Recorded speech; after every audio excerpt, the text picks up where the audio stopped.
that. Well, Middle East expert Amjad Taha joins me now in the studio. And to be honest, I was going to ask you about foreign affairs, and then we've just had a little chat in the break.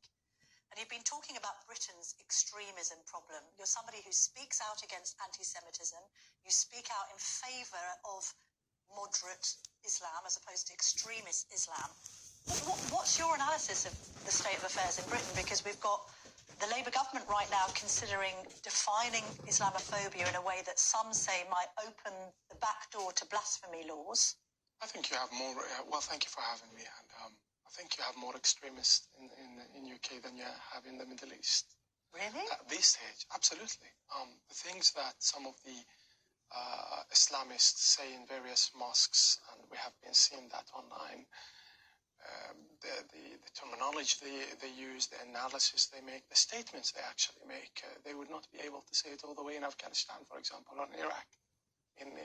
So how has this been allowed to flourish in the UK? What's your analysis? In the name of democracy. So the Muslim Brotherhood, who are the Islamists, who are the main ones, are ruling and controlling in various press when it comes to the Muslim society and community in the UK. They control the whole narrative, and the Muslim Brotherhood and the Islamists are the radical Islamists. They are the Islamists, and they use the freedom of speech in a manner where they will be anti-Semite in the name of freedom of speech. I absolutely stand against that, because I think anti-Semitism is not an opinion, it's a crime, and a crime against humanity. And once you allow that, on the 7th of October, for example, when it happened, the genocide against the Israelis, what I saw and what we witnessed is the fact that some Islamists all the way from here in Small Heath, in Al-Amrak, in Birmingham, and other areas, we saw their voices. It was for Hamas. Yes. And Hamas, as a force which carried that genocide in Gaza and also in Israel, it's actually the armed forces of the Muslim Brotherhood. Muslim Brotherhood in my country, for example, UAE, where Muslim, where Arab, is banned, but however it's not banned in the United Kingdom. So it should be banned? Absolutely, because they use the freedom of speech to censor your right to speak against them. When they say, if they use the terminology Islamaphobia, it's just to stop you from criticizing the Islamists and the Muslim Brotherhoods or form of radicalism. The fact that Islamic Relief, for instance, is registered as a charity here, but all the way in Saudi Arabia, in UAE and other countries is banned because of the investigation that showed that this charity is sending money all the way to some terrorist groups in the Middle East. Yes. It tells you a lot.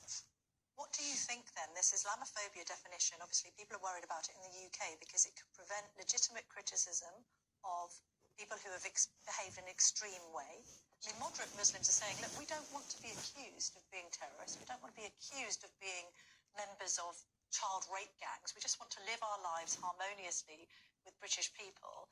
They're the ones who are calling out the extremists in their midst. Where do you stand on things? You would have heard about the story of the Batley school teacher who taught a history lesson about Muhammad and used a depiction of Muhammad in a cartoon. He's gone into hiding. Another school child dropped a Quran. Suddenly he was rounded on by members of the Muslim community in that area and forced to publicly repent. This is the line where we shouldn't, the diversity is accepted, but in the same time we shouldn't harm anybody's religion. In the same time, what you have in here is Islamist Muslim Brotherhood, and they control the narrative in various stuff. For example, the grooming when it happened of the children and all that, and the raping of children in Britain because of certain members of the Muslim society. Why didn't we have a protest as much as we had it for Gaza in the street, and raising their pictures and asking the justice to bring them back into prison, or at least put the trial back and so on? Why didn't we have that? That's because you have the Muslim Brotherhoods who are the party that organized this protest and controls the community when to go out and not to go out, and it controls everything.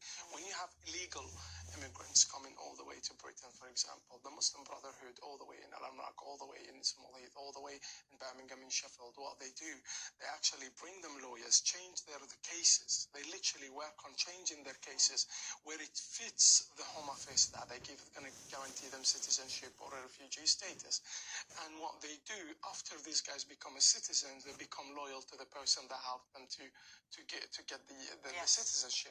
And then what happens if they become a member of the council, or they become a member of the parliament, or they become an activist or a journalist? They're loyal to the ideology of the Muslim Brotherhood.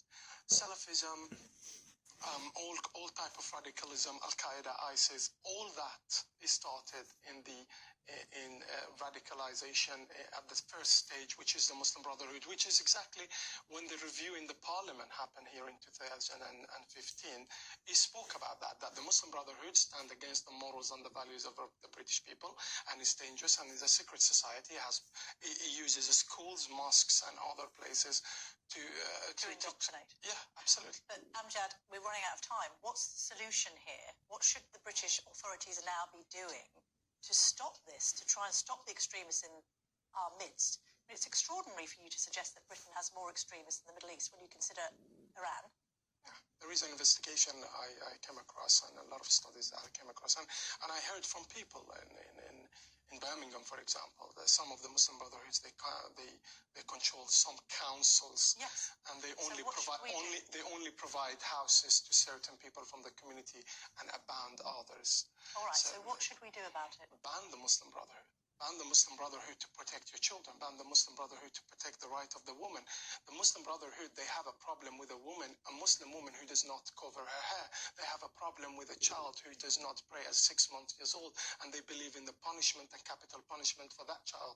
The Muslim Brotherhood are making that child to become more radical in a Saturday school. They making a virus in your society. They're cancer in the society. Cut that cancer or find a cure for it. Otherwise, it will destroy the diversity that you have. Britain is diverse, is amazing. It has the Muslim, the Hindus, everybody, Christian, Jews, all live side by side.